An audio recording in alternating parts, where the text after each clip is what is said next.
हाँ, अरे भाई मैंने देखंतु मौसा आज पूरा माने हमर युव समाज मान को शिखई देछंती साला प्यार किया तो डरना क्या।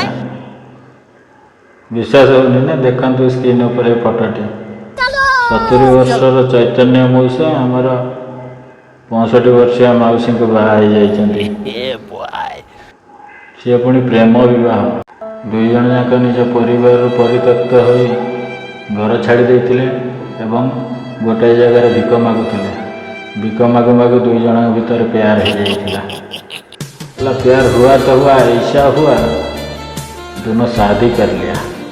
अच्छा मुन्ना मुन्ना होछि ये जबा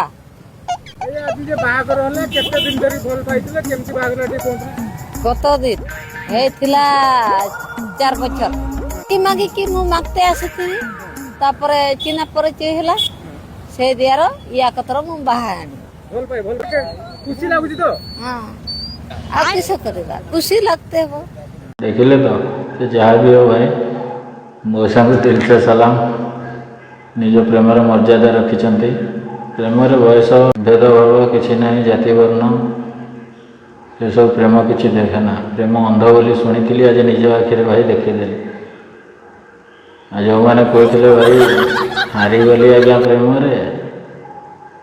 देखु ये मौसा किसी शिखतु। रही जय जगन्नाथ। वीडियो यदि भल लगी स्पेशली मौसा मौसी गोटे लाइक और कमेंट रे भल कमेंट कर कथा। हाउ हाउ अभिनंदन।